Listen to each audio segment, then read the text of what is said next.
पाकिस्तान और दुनिया भर में लाखों देखने और सुनने वालों को अरशद शरीफ का सलाम। नाज़रीन, पाकिस्तान में जब भी एहतसाब का अमल शुरू हुआ है और किसी ने भी थोड़ा सा इसको सीरियसली आगे लेके चलने की कोशिश की है तो ऐसे आगे से स्पीड ब्रेकर आते हैं कि एहतसाब का अमल या तो स्लो हो जाता है उन स्पीड ब्रेकर्स की वजह से, या कि फिर कोई एनआरओ की शक्ल में रुकी जाता है। लेकिन इसकी पाकिस्तान को कीमत बहुत ज़्यादा अदा करनी पड़ती है।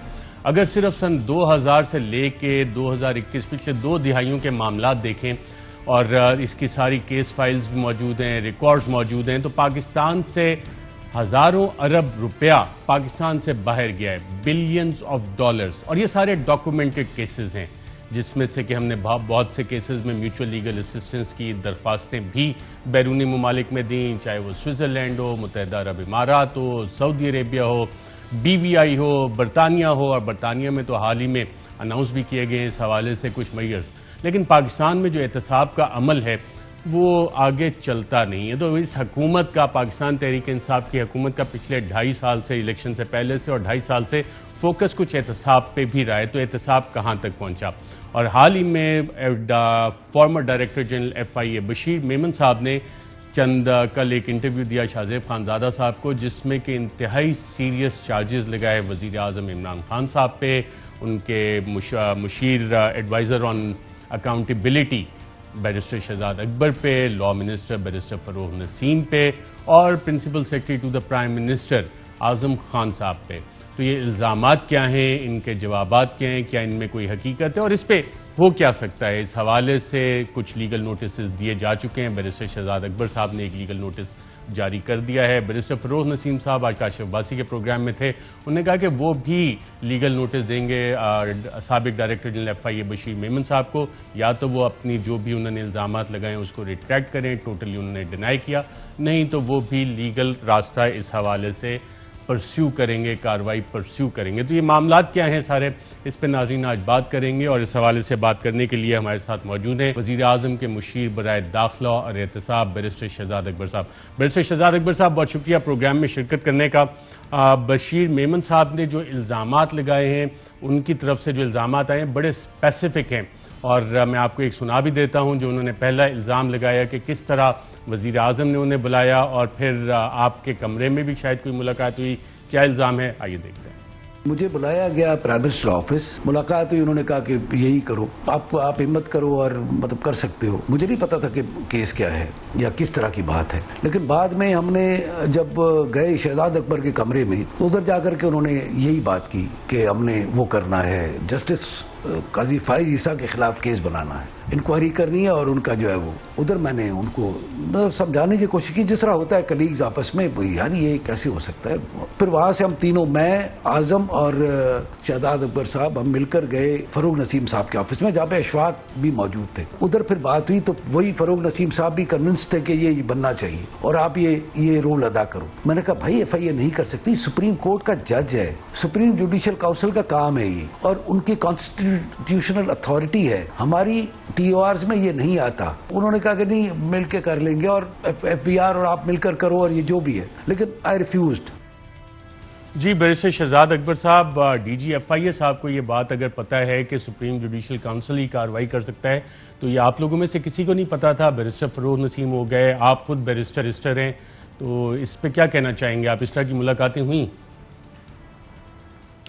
शुक्रिया अर्शद। देखिए, पहली बात तो ये है कि मैं पहले भी इसका कैटेगोरिकल डिनाइल कर चुका हूँ, ना ही ऐसी कोई मीटिंग हुई, ना ही ये बशीर मेमन साहब को प्राइम मिनिस्टर हाउस ऐसे किसी पर्पज़ के लिए बुलाया गया। इनकी तो गिनती की 2-3 मीटिंग्स हुई होंगी प्राइम मिनिस्टर साहब से, और वो भी कुछ केसेस की जो स्पेशली जो फाटफ की जब कार्रवाई शुरू हो रही थी और उसमें जो मनी चेंजेस के ऊपर एक कंट्री वाइड ऑपरेशन था, स्मगलिंग के ऑपरेशंस थे, जो इंडिविजुअल मीटिंग्स होती हैं जिसमें 1-2 लोग होते हैं, टोटल वो मीटिंग्स हुई हैं। उसके अलावा तो बड़े मीटिंग्स होती हैं, 10-20 लोग होते हैं, उसके अंदर एजेंडा होता है उसका। तो ऐसी कोई मीटिंग कभी बिल्कुल हुई ही नहीं। और दूसरी चीज़ ये है कि ये जो बात फरमा रहे हैं कि जी बस इन्हें ही कानून का पता था, और ऐसी एक अलफ लैलवी दास्तान सुना रहे हैं कि जी इनको बुला के कहा गया केस बनाना है। मतलब क्या केस बनाना है, मुझे तो ये समझ नहीं लगी कि FIA की तो जुरिस्डिक्शन ही नहीं है, तो FIA को बुला के कहना कि उनके केस का बनाना है। इन साहब ने कुछ अरसा पहले भी एक ऐसा ही सनसनीखेज बयान जारी किया था, और ये बेसिकली वही पुराने डब्बे में नया माल डाल के बेचने की कोशिश की जा रही है।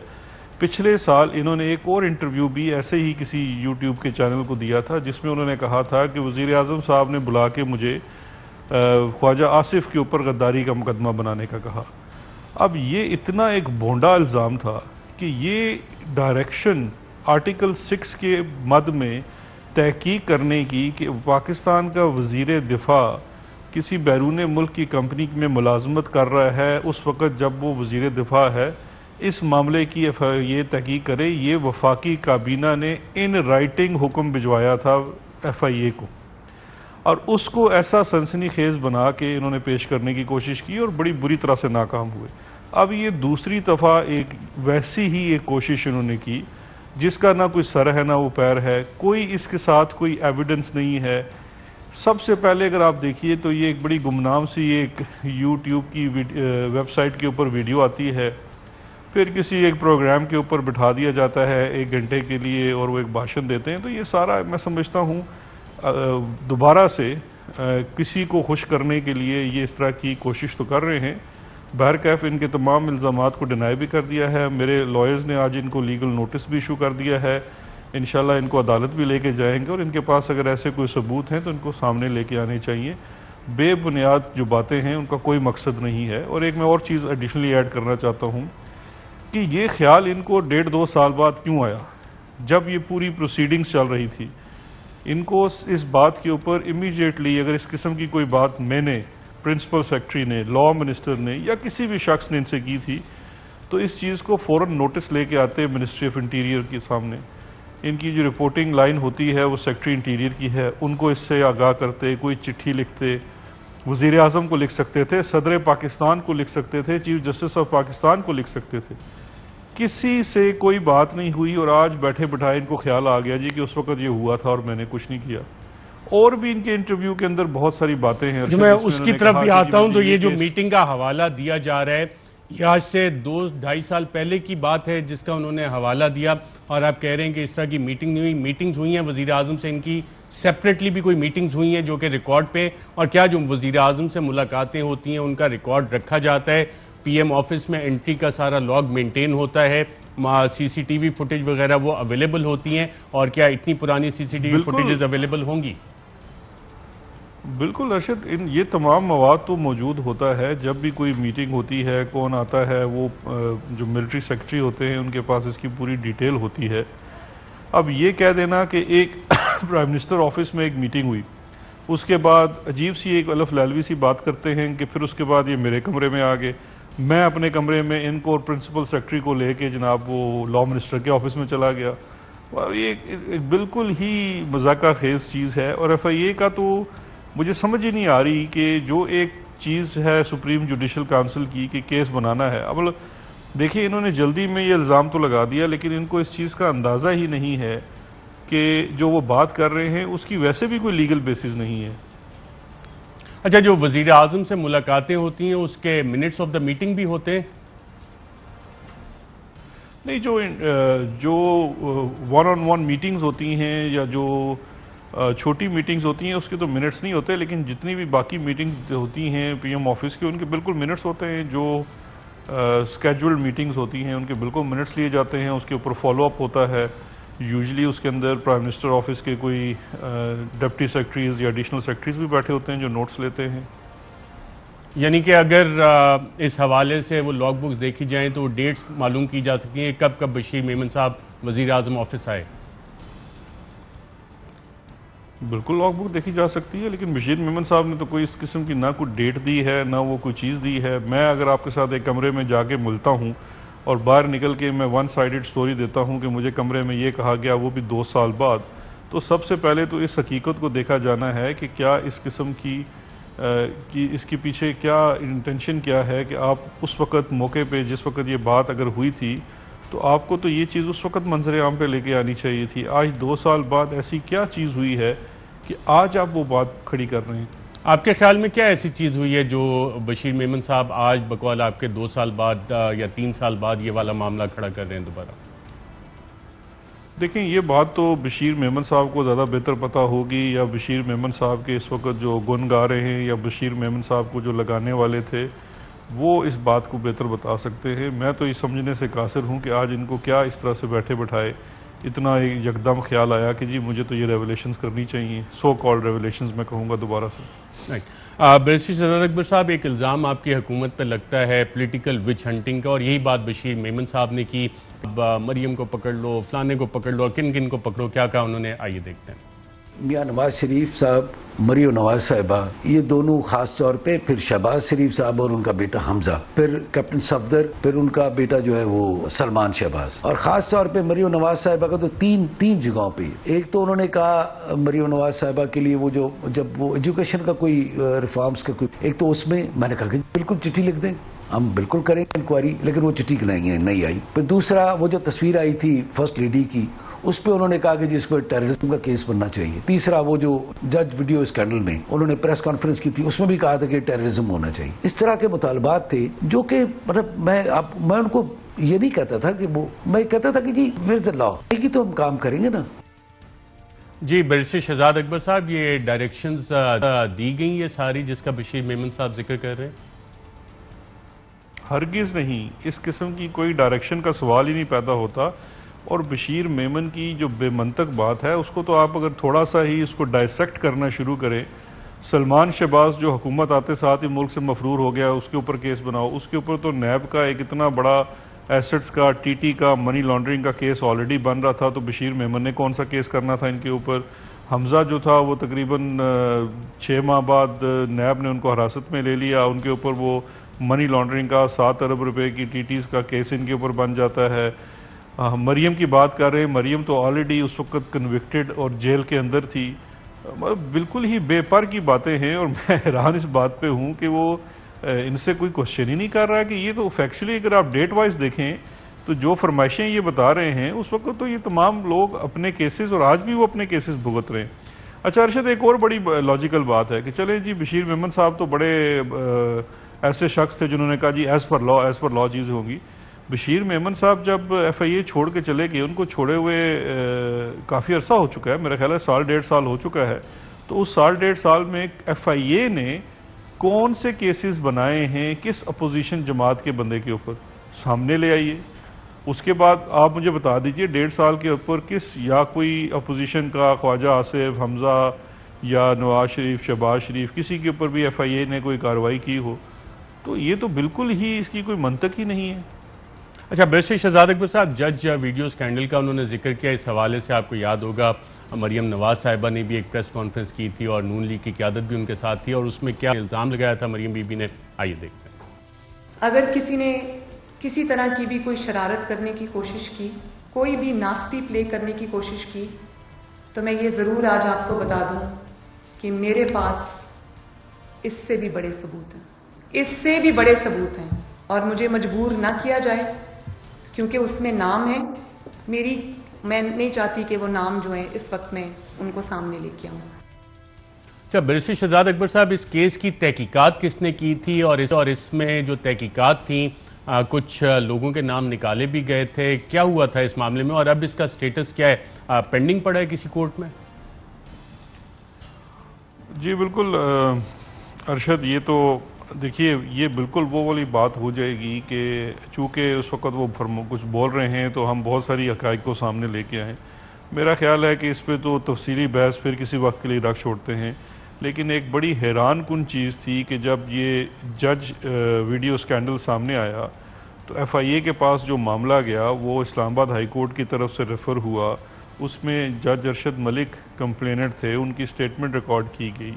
जिन लोगों को उन्होंने नॉमिनेट किया इस सारे काम के लिए, उसका एक बड़ा अहम किरदार जो था वो नासिर जंजुआ नामी शख्स था। मिड जैक बहुत बड़ी कंपनी के मालिक हैं। उस वक़्त बशीर मेमन साहब ने with in I think 24 hours उनको एग्जॉनरेट करवा दिया और उनको उनका बेगुनाही का चलान अदालत में दाखिल करवा दिया गया।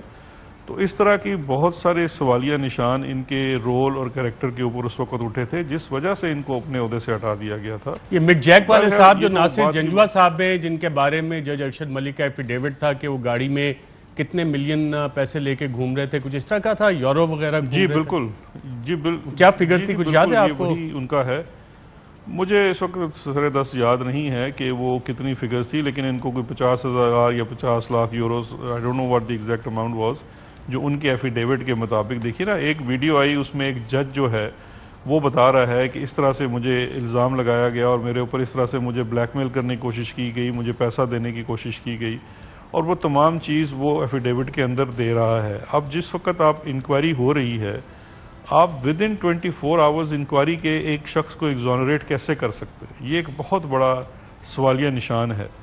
बहरहाल वो तो अब अरशद मलिक साहब ही फौत हो चुके हैं और केस तो खैर अदालत में चल रहा है, FIA ही उसको देख रही है, लेकिन ये जो किरदार था और इस किरदार में जिन लोगों को बेनिफिट दिया गया, वहाँ से ये चीज़ें काफ़ी वाज़ेह हो जाती हैं कि ये बशीर मेमन साहब आजकल किस फ्रीक्वेंसी से बात कर रहे हैं।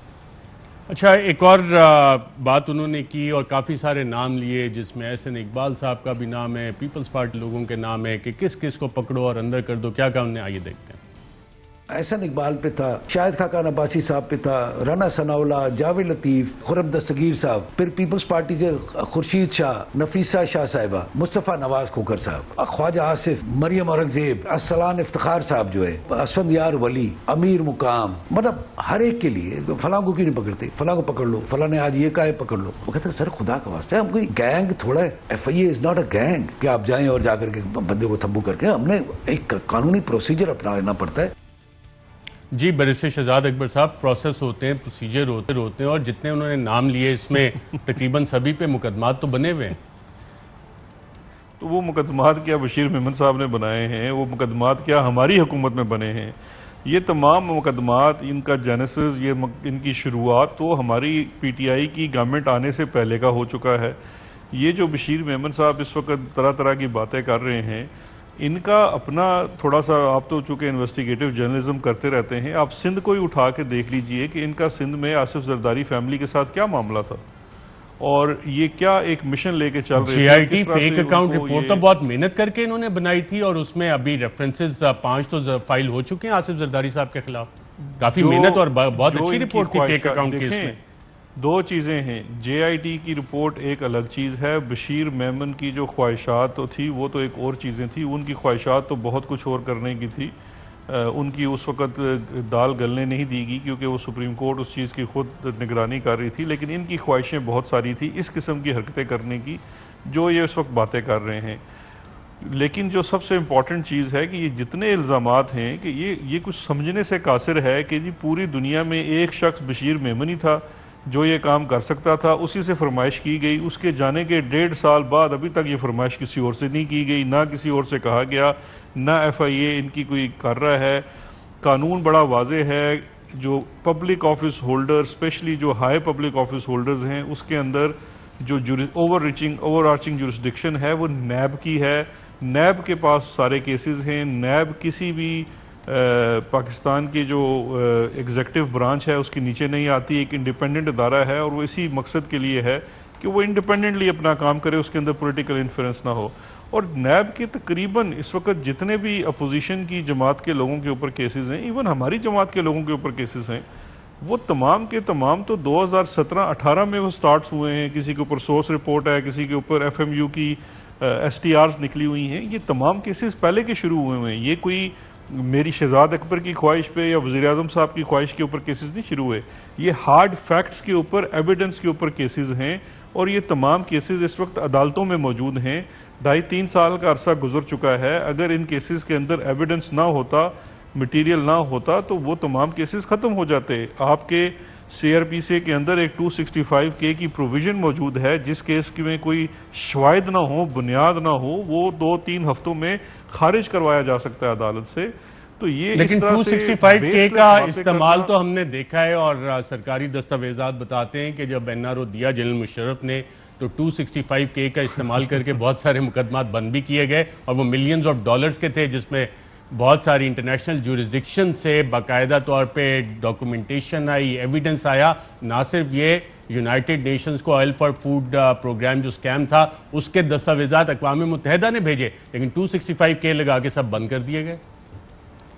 बिल्कुल अरशद, ये तो आपने बड़ी मुनासिब बात इस वक्त कर दी, क्योंकि ये हमारी हुकूमत में हुआ है कि ब्रॉडशीट का जब कमीशन बनाया गया और उसके TORs के मुताबिक जो उसकी फाइंडिंग्स थी, उसके अंदर एक फाइंडिंग जो ये आई कि 2011 से लेके 2017 के बीच में जो केसेस, स्विस केसेस जो थे स्पेशली, उनसे मुतल्लिका केसेस पाकिस्तान में इस बुनियाद के ऊपर बंद किए गए कि वहाँ पे उनका ओरिजिनल रिकॉर्ड मौजूद नहीं था। वो सरासर गलत था। वो ओरिजिनल रिकॉर्ड आज भी नैब की तावील में मौजूद है। तो ये चीज़ भी अभी ही इसी दौर के अंदर अनर्थ हुई है। और जिस तरह से मुख्तलिफ चीज़ों के कमीशन बनाए गए, उसमें जब ब्रॉडशीट का कमीशन बनाया गया तो ये चीज़ भी आई है। और अब बड़ी वाज़ेह डायरेक्शन है फेडरल कैबिनेट की कि उन केसेस के अंदर जो पेंडिंग अपील्स हैं उसके अंदर CMs फाइल की जाए नैब की जानिब से, जिसमें ये जो कमीशन की फाइंडिंग्स हैं जिनको एक ऑनरेबल रिटायर्ड जज ऑफ सुप्रीम कोर्ट हेड कर रहे थे, उनको हिस्सा बनाया जाए और ये अदालत को बतलाया जाए कि जिस बुनियाद के ऊपर ये केसेस बंद किए गए थे वो बुनियाद गलत थी, ओरिजिनल रिकॉर्ड मौजूद है और इसका ट्रायल होना चाहिए।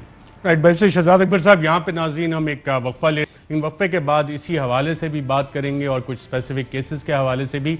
और ये सवाल भी है कि चाहे पाकिस्तान पीपल्स पार्टी हो, नून लीग हो, पाकिस्तान तहरीक इंसाफ के अपने लोग हों, बशीर मेमन साहब हों, सबके सब शहजाद अकबर साहब का नाम ही लेते हैं। और क्या बशीर मेमन साहब को ओहदे से पहले इसलिए हटा दिया गया कि जो 1 कॉन्स्टिट्यूशन एवेन्यू की भी वो तहकीकात कर रहे थे, जहाँ पे वज़ीर आज़म का अपना फ्लैट है, कुछ रिटायर्ड जज साहिबान के हैं, बाकी सहाफ़ियों के वहाँ पे काफ़ी सारे फ्लैट थे, और उस केस की तहकीकात भी इनके पास थी। और क्या इसी वजह से उनसे नाराज़गी भी हुई कि इलेक्ट्रिक के मामला क्या हैं? एक वक्फे के बाद वेलकम बैक नाज़रीन, हमारे साथ मौजूद हैं बैरिस्टर शहजाद अकबर साहब, वज़ीर आज़म के मुशीर बराए दाखिला और एहतसाब। और इनके हवाले से अपोजिशन की जमातें क्या कहती हैं और अपनी जमात के लोग क्या कहते हैं, आइए एक नज़र डालते हैं। जिसको हम पहले कहते थे शहजाद अकाउंटेबिलिटी अकबर, और अब वो हैं Shahzad press conference Akbar. Accountability Akbar इसलिए नहीं है कि अकाउंटेबिलिटी की तो उन्होंने खुद धज्जियां बखेर दी हैं। 10 कंपनियों का जिक्र किया शहजाद अकबर साहब ने। मैं कहती हूँ किसी आधी पौनी कंपनी बता दें कि ये शहबाज शरीफ की कंपनी है। ये झूठों का पलंदा बनाते हैं, अदारों को इस्तेमाल करते हैं। FIA है और शहजाद अकबर है, वो एक पे स्ट्रोक करके समझते हैं कि उनका जो इल्जाम है वो साबित हो गया। मैं अगर MP हूँ तो मैंने लाहौर से MP लड़ा है। शहजाद अकबर के पास क्या है, उसको पूछो उसकी क्वालिफिकेशन क्या है। बराए मेहरबानी, हमने यहाँ रहना है, हमने यहाँ सियासत भी करनी है। फैसला आप ही ने करना है कि कौन हमें प्लान के साथ मार रहा है और कौन अपनी जमात में दरारे कर रहा है। शहजाद अकबर साहब के बारे में मैंने उन्हें बताया है, उनके इल्म में लाया हूँ, और उन्होंने कहा है कि मैं इसको ज़ाती तौर पे भी देख रहा हूँ और आपको इंश्योर करता हूँ कि किसी के साथ भी ज़्यादती जो है वो नहीं होने दूंगा। जी, बैरिस्टर शहजाद अकबर साहब, सभी लोग आपसे ये नाराज़ लग रहे हैं, चाहे पीपल्स पार्टी हो, नून लीग हो, आपकी अपनी जमात के लोग हों, क्या वजह है इसकी? देखिए अरशद, मैं इस बात का इजहार पहले भी कुछ दफ़ा कर चुका हूँ कि जो लफ्ज़ अकाउंटेबिलिटी है, ये सिर्फ वैसे तो हमें बड़ी पसंद है, लेकिन जब होती है और जब सवाल पूछे जाते हैं और मेरिट पे होती है तो अक्रॉस द बोर्ड होती है, तो ये फिर किसी को भाती नहीं है। आपने अगर पॉपुलैरिटी गेन करनी हो और आपके हर दिल अजीज़ बनना आपका मंशा हो तो बड़ा आसान सा काम है, आपसे सब खुश हो जाएंगे। आप अपना काम ना करें, आप you don't call spade a spade, तो उसके बाद सब राज़ी हो जाते हैं, सारे रांझे राज़ी हो जाते हैं। लेकिन देखिए, अब इसे आप फॉर्चुनेटली कह लीजिए या अनफॉर्चुनेटली कह दीजिए, मेरा टास्क बहुत सख्त है और बड़ा एक मैं समझता हूँ इम्तिहान आमोज़ है कि मुझे मुख्तलिफ हमने इंक्वायरीज़ करवाई इस मुल्क के अंदर, जितने कमीशंस बिठाए, उनकी रिपोर्ट सामने आई, उन तमाम कमीशंस को मुख्तलिफ अदालतों में चैलेंज किया गया। आज तक किसी एक कमीशन की भी वर्किंग के ऊपर, उसकी फाइंडिंग्स के ऊपर, उसकी लीगैलिटी के ऊपर, बावजूद इसके कि जिन लोगों के ख़िलाफ़ ये तहकीकात की गई, चाहे वो पेट्रोलियम का कमीशन हो, IPPs का हो, शुगर कमीशन हो, आटे की इंक्वायरी हो, इन तमाम चीज़ों में कभी ये सवाल ये नहीं उठ सका कि इसमें कोई लीगैलिटी में कोई इशू है या इनकी फाइंडिंग में कोई दो राय हैं। तो अब मसला ये है कि ये इतना पावरफुल ग्रो होता है जिससे आप सवाल करते हैं और जिसको आप कटहरे में लाने की एक कोशिश करते हैं, तो ये रिटालिएशन तो आना है, मुख्तलिफ इंटरेस्ट ग्रुप्स होते हैं। लेकिन मैं ये बात कहना चाहूँगा, इमरान खान साहब, पाकिस्तान तहरीक इंसाफ का आगाज़ प्राइम मिनिस्टर का अपना जो स्ट्रगल है, पूरी सियासी स्ट्रगल है, वो तहरीक इंसाफ, एहतसाब और इंसाफ के ऊपर मबनी है। अब तहरीक इंसाफ में से अगर आप एहतसाब निकाल देंगे तो फिर ये तमाम बाकी जमातों जैसी बन जाएगी। और जो उनका एक, मैं समझता हूँ बड़ी उनको सियासी मुश्किलात भी आई हैं, आगे भी शायद आती रहेंगी, लेकिन जो अक्रॉस बोर्ड अकाउंटेबिलिटी है वो तो खासा है इस जमात का। बिल्कुल ठीक है, मैं आपको यहाँ पे तो इंटरप्ट करूंगा, दोबारा इसको बात शुरू करते हैं। कल वज़ीर आज़म से भी आपकी शिकायतें लगी, वो भी आपसे जानना है कि वज़ीर आज़म ने आपसे क्या कहा इस हवाले से। लेकिन इस वक्त हमें ज्वाइन कर रहे हैं बैरिस्टर एतजाज़ एहसन साहब, सीनियर रहनुमा पाकिस्तान पीपल्स पार्टी के, सीनियर वकील हैं सुप्रीम कोर्ट ऑफ पाकिस्तान के। बहुत शुक्रिया एतजाज़ एहसन साहब प्रोग्राम में शिरकत करने का।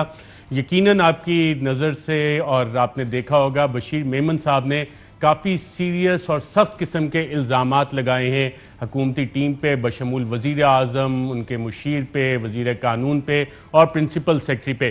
कितने स्ट्रॉन्ग इल्ज़ामात हैं आपके ख्याल में? लीगली ये क्या स्टैंड करेंगे और इस पर लीगल कार्रवाई क्या हो सकती है?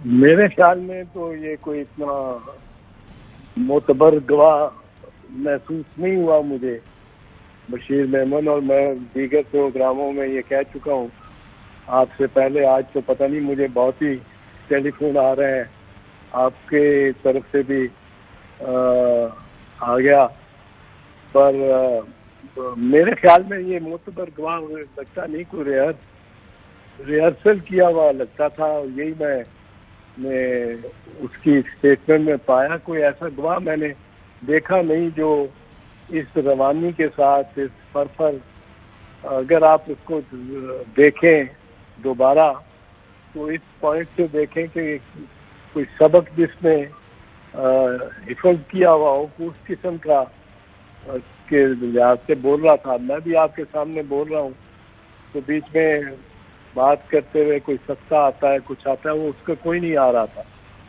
और फिर उसने जिस तरह मेरे ख्याल में काजी फैजीसा साहब का नाम दिया है, बीच में डाला है, अगर काजी साहब बफर्ज महाल 6-4 केस हार गए होते कल, ये तो अच्छा हुआ वो जीत गए, पर अगर वो हार गए होते केस तो नैरो मार्जिन ही था ना, देयर वर 4 जजेस अगेंस्ट हिम। तो अगर वो 4 के 5 और 6-5 भी हो जाते, 5-5 भी हो जाते तो you would have lost the case. तो ये कभी नाम ना लेता काजी साहब का। अब उनको रोप इन करने का लगता है कि रोप इन करने के लिए कोई कोशिश इसकी रही है, और मैं इससे और क्या कह सकता हूँ। अच्छा, इस पे लीगल कार्रवाई का भी एक मुतालबा नून लीग की तरफ से आ रहा है, आप समझते हैं इस पे कोई लीगल कार्रवाई हो सकती है? पॉसिबल है लीगल कार्रवाई? एक जज वीडियो स्कैंडल आया था, उस पे भी आपने कहा था कि नून लीग को अदालत जाना चाहिए, लेकिन खुद नून लीग अदालत नहीं गई, तो इस पे नून लीग आपके ख्याल में अदालत जाएगी? नून लीग को जाना चाहिए। असल में तो नून लीग ही का फायदा है ना इस बयान से। नून लीग को लेके जाना चाहिए इसको और बयान को, और क्योंकि उसकी वजह यह है कि अगर एक्विटल कोई मांगने हैं तो नून लीग में मांगने हैं, और उसने ये साबित करना है सारा कुछ। और ये पहले भी मैंने ये तब भी अर्ज किया था जब मरियम बीबी ने अरशद मलिक से मुतालिक एक वीडियो दिखाई थी कि ये वीडियो लेके तो फौरन उनको कोर्ट में जाना चाहिए और नवाज शरीफ को बरी करवा लेना चाहिए। पर उसके लिए ज़रूरी होती है कि गवाही या सबूत वो बिल्कुल सादिक हो, उसमें कोई टेम्परिंग, कोई फैब्रिकेशन ना हो, कोई मुबालगा ना हो। अगर गवाही शहादत है जिस किस्म की बशीर मेमन की है, ये तो सारे अभी तक तो हियर से है ना, तो इसको क्रॉबरेट किस तरह करेगा और किस तरह वो फेस करेगा क्रॉस एग्जामिनेशन को। और फिर अगर इसके साथ डांडे मिलाए गए अरशद मलिक वाले केस के, तो उसमें क्या फैब्रिकेट की गई थी टेप। फिर मरियम ने ये कहा है कि मेरे पास और, उसमें तब कहा था मेरे पास और बहुत सारी टेप्स हैं, यानी मैं और बहुत सारे लोगों से बयान दिलवा सकती हूँ। ये कोई उनमें से तो नहीं है एक। तो मुझे तो इतना मोतबर नहीं लगा। वो इसने जाल काफी फैला के फेंकने की कोशिश की है। और फिर याद रहे कि ये कहता है कि इसने कहा कि आसिफ साहब और नफीसा शाह साहिबा, उनके नफीसा शाह नहीं, सिर्फ आसिफ साहब और अपने खुर्शीद शाह साहब के खिलाफ भी केस बनाने को कहा गया मुझे, और मैंने इनकार किया। ये तो बड़ा फख्र करता था कि इसने सारा वो केसेस जो बने हैं उनके खिलाफ वो बनाई इसने। ये तो सुप्रीम कोर्ट में पेश होके केस ही ये लेता था और सारा क्रेडिट लेता था, और बड़ा इसको बुक्स था किसी वजह से। आसिफ साहब से भी और खुर्शीद शाह साहब से भी बड़ा बुक्स था। मैं उसको एक दो दफा मिला हूँ इसको कोर्ट रूम में ही, तो ये और कोर्ट रूम में पेश होके भी ये कोर्ट रूम नंबर 1 में बहुत कुछ कहता था। तो इसको तो जरूरत नहीं थी को माइल करने की, किसी को आसिफ साहब के खिलाफ केस करे, या इसको किसी को माइल करने की जरूरत नहीं थी। ये खुद काफी उसमें मुहर्रक था ये खुद। बिल्कुल ठीक है। अच्छा, एक और मुतालबा आ रहा है एतजाज अहसन साहब के अदलिया इसका खुद नोटिस ले। अदलिया नोटिस अगर लेती भी है तो ये केस आगे चल सकता है। आप कह रहे हैं हेड से है, तो एविडेंस इस पे क्या होगा? ये से है एविडेंस, इस पे कोई जबानी होगा इसका, और क्या, या उसके साथ कोरॉबरेट होता। अगर इसमें खुर्शीद शाह और आसिफ साहब के खिलाफ एक्शन लेने से भी इनकार किया होता, वो इसकी कोरॉबरेशन हो जाती, वो इसके खिलाफ जा रही है बात। फिर काजी फैज ईसा साहब वाली बात जो है वो मैं समझता हूँ डाली ही इसलिए गई है क्योंकि वो वापस आ गए हैं और बड़ी ताकतवर पोजीशन से वापस आए हैं, और वो समझते हैं कि उनको अंगेज कर लिया जाएगा और वो अंगेज हो जाएंगे। मेरे ख्याल में मैं तो ये समझता हूँ कि अगर ये वो किसी की जानिब से मैं नहीं कह रहा हूँ, पर मैं समझता हूँ कि अगर काजी फैज ईसा साहब भी इसको कमीशन के तौर पे सुने तो इस गवाह को तो झूठा पाएंगे। मेरे ख्याल में इसको मोतबर नहीं पाएंगे जिस तरह की इसने गवाही कल दी है। तो अब ये मैंने किया है, बहुत वकालत की है, निस्फ सदी की है, और उसमें गवाह हर किस्म के देखे हैं, हर किस्म के गवाह की जिरा की है, हर किस्म के गवाह की जिरा होते देखी है, और हर किस्म के मुकदमे में देखा है। 50 साल छोटा अरसा नहीं होता। बिल्कुल, निस्फ सदी का एक्सपीरियंस। बहुत शुक्रिया एतजाज अहसन साहब से। तो इस पे फिर इंशाल्लाह बात करेंगे। एक वक्फा लेते हैं नाज़रीन, वक्फे के बाद दोबारा आपकी खिदमत में हाजिर होंगे। वेलकम बैक नाज़रीन। बैरिस्टर शहजाद अकबर साहब, कल आप ही की जमात के पार्लियामेंटेरियन वज़ीर आज़म से मिले और आपकी शिकायत लगाई। Do you still enjoy the confidence and trust of the prime minister? उन्होंने कुछ कहा आपको इस मुलाकात के बाद? जी, मेरी मुलाकात तो हुई प्राइम मिनिस्टर साहब से उस मुलाकात के बाद, लेकिन इस मौजू पे तो कोई बात नहीं हुई। मैंने मीडिया से ही सुना कि वो मेरे काम से मुतमईन हैं, और जहाँ तक जो पार्लियामेंटेरियन की रिजर्वेशंस हैं, एक्चुअली ये भी अरशद साहब, ये बेसिकली नए और पुराने पाकिस्तान की थोड़ी सी एक मैं समझता हूँ तकसीम है कि जिस तरह मैंने आपके प्रोग्राम के शुरू में कहा था कि बड़ा मुश्किल होता है सबको खुश रखना। आपने जब चीज़ों को देखना है, और मैं तो वही काम करता हूँ जो वफाकी काबीना या वज़ीर आज़म साहब मुझे तफवीज़ करते हैं, और कोशिश करता हूँ कि उसमें पूरा इंसाफ हो। और एक एडवाइज़र के पास कोई इख्तियार नहीं होता, कोई एग्जेक्टिव इख्तियार नहीं होता मासवाए मुशावरत के या कोई अपनी वो जो टेक्निकल असिस्टेंस है वो देने के। तो इसके बावजूद मैं समझता हूँ कि अगर बहुत सारे बिल्कुल ठीक है, आप ये टेक्निकलिटी जितनी कर रहे हैं, इस पे सवाल अब यही बनता है कि क्या कल आपकी हुकूमत और आप ब्लैकमेल हो गए? जहांगीर तरीन खान साहब ने जो ग्रुप भेजा था और उनको एनआरओ दे दिया गया है।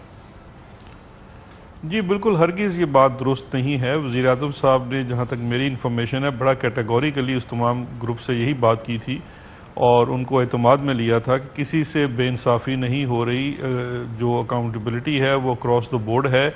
जो चीज़ें भी इस वक्त FIA देख रही है, बाकी इदारे भी, FBR भी है, NAB भी है, ये वो हैं जो शुगर कमीशन की रिपोर्ट के मुताबिक फेडरल कैबिनेट की तरफ से तमाम इदारों को इंस्ट्रक्शंस गई थी कि इनके ऊपर कार्रवाई करनी है। ये रिकमेंडेशंस थी शुगर कमीशन की। यानी कि जहांगीर तरीन साहब का केस FIA भी देख रही है, FBR भी देख रही है और NAB भी उसकी तहकीकात कर रही है। जी, मुख्तलिफ केसेस के सेगमेंट्स हैं। मनी लॉन्ड्रिंग के मामलात FIA देख रही है, टैक्स इवेजन के मामलात, सेल्स टैक्स के मामलात FBR देख रही है, जो सब्सिडी से मुतल्लिका चीज़ें थी वो जो मामला है NAB देख रहा है। टोटल स्कैंडल जहांगीर तरीन साहब का कितने अरब का बनता है? तकरीबन कोई 50-60 अरब का बन जाता है या ये मुझे इस वक्त कहना मुश्किल होगा कि वो कितना है। बहरहाल जो चीनी के मद में जो पिछले साल 1.5 साल में हमें नज़र आया, उसमें अगर आप देखें तो सिर्फ अगर FBR की आप डिमांड देखें जो उन्होंने इनका ऑडिट करके तमाम